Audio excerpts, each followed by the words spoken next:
নমস্কার, কলকাতা টিভি ডিজিটালে আপনাদের স্বাগত জানাই। আপনাদের সঙ্গে রয়েছি আমি জহিতা।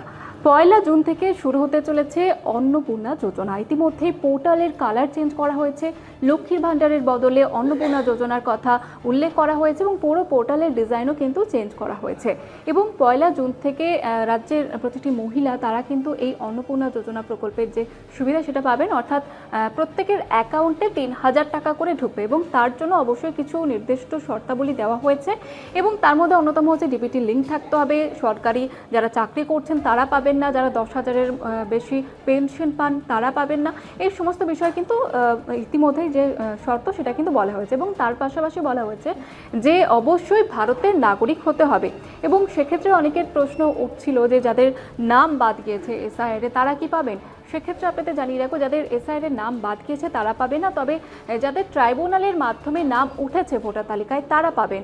এবং যারা সিএর মাধ্যমে নাগরিকত্ব পাবেন তারাও কিন্তু এই সুবিধার প্রকল্প পাবেন। এবং তার পাশাপাশি আপনাদের জানিয়ে রাখবো যে এতদিন ধরে যে অন্নপূর্ণা ভাণ্ডার বিজেপি ক্ষমতায় এলে তারা প্রতিশ্রুতি দেওয়া হয়েছিল যে ক্ষমতায় এলে তারা প্রত্যেক মহিলাকে 1,500 টাকার বদলে 3,000 টাকা করে দেবেন। এবং তারপরে কিন্তু আমরা দেখেছি যে প্রথম যে মন্ত্রিসভার বৈঠক শুভেন্দু সরকারের, সেই মন্ত্রিসভার বৈঠকে কিন্তু সিদ্ধান্ত নেওয়া হয় যে 1 জুন থেকে এই অন্নপূর্ণা যোজনার প্রকল্পের সুবিধা সেটা কিন্তু সবাই পাবে। এবং সেই মতোই বলা হয়েছে, বিজ্ঞপ্তি জারি করা হয়েছে ইতিমধ্যেই যে 1 জুন 2026 থেকেই অন্নপূর্ণা ভাণ্ডারের 3,000 টাকা করে প্রত্যেক মহিলা পাবে। এবং এই যে আপনাদের জানিয়ে রাখবো যে এই যে প্রকল্প আগামী 1 জুন থেকে যেটা চালু হবে অন্নপূর্ণা যোজনা প্রকল্প, এই প্রকল্পের প্রত্যেক মাসে 3,000 টাকা করে দেওয়া হবে, সেটা আপনারা জানেন। এবং কিভাবে এই টাকা ঢুকবে, কারা কারা পাবেন, কিভাবে আবেদন করবেন সেই বিষয়ে কিন্তু জানানো হয়েছে এবং তা নিয়ে বিবৃতি মঙ্গলবার জারি করে দিয়েছে অর্থ দপ্তর।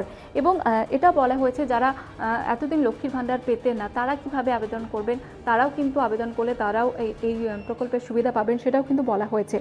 এবং ভোট প্রচারে প্রধানমন্ত্রী নরেন্দ্র মোদী থেকে শুরু করে কেন্দ্রীয় স্বরাষ্ট্রমন্ত্রক তারা কিন্তু বারবার বলেছিলেন যে নারী এবং শিশু উন্নয়ন এবং সমাজ কল্যাণ দপ্তরের অধীনে এই অন্নপূর্ণা যোজনার কথা তারা কিন্তু বারবার ঘোষণা করেছিলেন।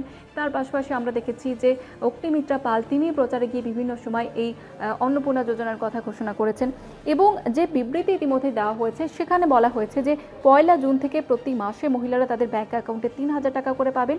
যারা লক্ষ্মীর ভাণ্ডার পেতেন তাদের নাম অন্নপূর্ণা যোজনা প্রকল্পে ট্রান্সফার হয়ে যাবে অটোমেটিক এবং সেই অ্যাকাউন্টেই কিন্তু এই 3,000 টাকা করে ঢুকবে।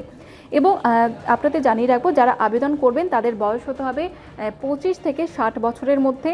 এবং এই 1 জুন থেকে কিন্তু তাদের পোর্টালও খুলে যাবে, অর্থাৎ যারা নতুন করে আবেদন করতে চাইছেন। এবং সেক্ষেত্রে আপনাদের জানিয়ে রাখবো যে কেন্দ্রীয় বা রাজ্য সরকারের স্থায়ী চাকরি করলে তারা পাবেন না, পেনশনভোগী যারা তারাও পাবেন না, রাজ্য সরকারের অনুমোদিত শিক্ষক অশিক্ষক পদে কর্মরত থাকলে পাবেন না, পঞ্চায়েত কর্মীরাও পাবেন না, আয়কর দিলে তিনিও পাবেন না কিন্তু এই প্রকল্পের সুবিধা।